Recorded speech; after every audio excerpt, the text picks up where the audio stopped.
Western Pacific 2027.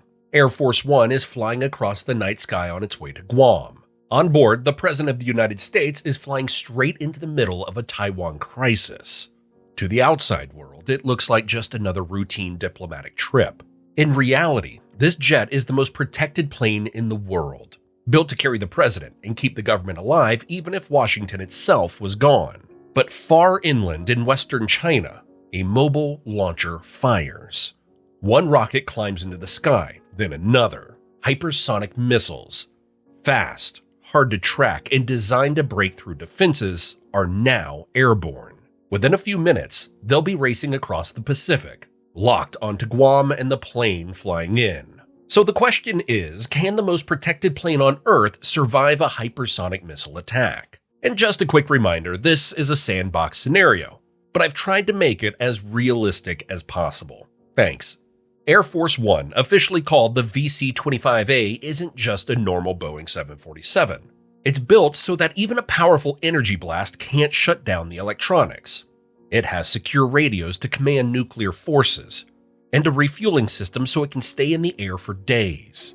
Inside, there's a small hospital room, a full command center, and everything needed to keep the presidency running no matter what happens.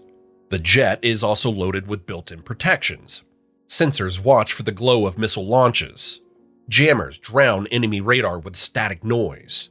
Chaff, clouds of metallic strips, create fake radar targets bigger than the plane itself. Flares burn hotter than the engines, pulling heat-seeking missiles off course. But all of it has one purpose: to buy a few seconds.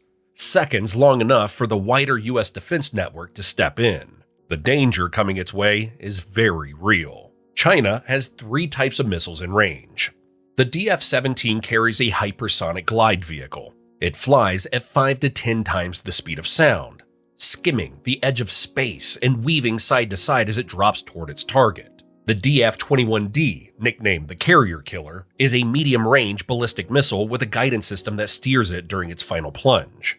A 747 is smaller than an aircraft carrier, but it still shows up clearly on radar. And the DF-26, often called the Guam Killer, can strike from nearly 4,000 kilometers away. A few fired at Andersen Air Force Base could crater the runways, while others go after the president's jet. At those speeds, even a near miss could rip an airliner apart. A direct hit? Nothing survives it. But Air Force One isn't protected just by what's on board. It flies inside a layered shield across space, sea, land, and air. In space, there are US SBIRS satellites. They spot the heat signature of a launch within seconds. They don't simply detect it, they calculate trajectories and pass instant warnings to commanders. At sea, Aegis destroyers near Guam carry SM-3 interceptors to shoot down incoming missiles in space, and SM-6s to take out maneuvering hypersonic gliders lower in the atmosphere. On land, Guam is lined with defenses. THAAD batteries, terminal high-altitude area defense, intercept missiles as they re-enter. Closer to the ground, Patriot PAC-3s form the last wall. And finally, in the air, F-22 Raptors and F-35 stealth fighters escort the president. They can't intercept hypersonics directly, but they can destroy the launch platforms, clear out other threats, and link the entire defense system together. The rule is simple. Don't count on a single shot to save the day. Fire as early as you can. Fire more than once, and stack every chance possible to stop the missile. The alert comes in seconds. SBIRS satellites catch the launches and send the data straight to Hawaii, Guam, and Air Force One's cockpit. Inside the plane, the crew hears the call. Inbound hypersonics. We're maneuvering. The pilots turn the massive aircraft hard. It's no fighter jet, but even a few degrees off course can throw off a missile locked on a straight path. Outside, the escort fighters spread out.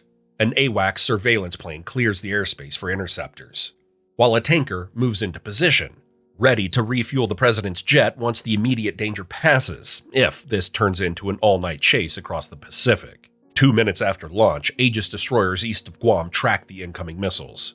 One missile shoots almost straight up into the sky, following a long curve, an ideal target for an SM-3 interceptor. The launchers fire, and interceptors shoot into the night sky. Another missile comes in lower, weaving side to side. That's a glide vehicle. Two SM-6 interceptors fire upward, their boosters lighting the night. It's so fast and agile that hitting it is unlikely, but you fire anyway. Every shot is a chance to stop it. On deck, sailors watch their radar screens fill with blips. They can't see the missiles with their eyes, only the glowing traces on the screen. Each launch feels a bit like a desperate gamble. By the 10-minute mark, the surviving missiles are diving toward Guam. THAAD crews launch several interceptors. One hits straight on. The missile breaks apart in a bright explosion, but another drops lower, slipping past THAAD's radar. That's when the Patriot batteries open up. Launchers fire interceptors rapidly into the sky, leaving bright trails as they race to meet the fireballs falling from space. The odds aren't great. Patriots were built for ballistic missiles, not agile gliders. But even a near hit, a shockwave, or flying debris can be enough to throw one off its path. Inside Air Force One, the cockpit lights up like a Christmas tree, and none of it's good news. Out the cockpit window, it looks like a meteor falling straight at them. The pilots bank the jet as hard as a jumbo can take, pushing limits no passenger jet was ever designed for. But the only move that might save it. Strips of metal stream out behind. Flares burn bright, all of it meant to trick the missile sensors. In the command center, the update comes fast and sharp. One intercepted, two still inbound. Evasive. Nobody sugarcoats it. This is the closest a sitting US president has ever come to being hunted in real time. The escorts know it too. F-22 pilots, built for dogfights at supersonic speed, now watch fireballs drop from space and hope the interceptors on the ground get to them first. From here, it can play out three very different ways. A. Narrow escape. A Patriot missile scrapes the glider's side, or maybe it's an SM-6 landing a clean hit. Either way, the hypersonic warhead disappears in a bright explosion. Air Force One shakes in the shockwave, but keeps flying. Controllers order the jet out over the Pacific to meet a tanker. Back in the States, an E-4B Doomsday plane, basically a flying backup White House, takes off, ready in case the president needs it. The attempt fails, by seconds and by layers of defense. B. Tragedy. Every interceptor misses.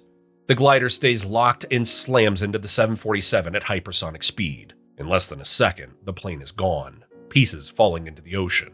But the US government has a backup system. The vice president becomes president instantly. The nuclear football, the briefcase with launch codes, is destroyed. But another set is already with the VP. Strategic forces raise their alert, but control of the military never slips.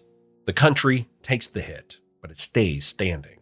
C. Damaged and desperate. The missile misses by only meters, but it's still devastating. Shrapnel rips the engine off, holes tear through the fuselage.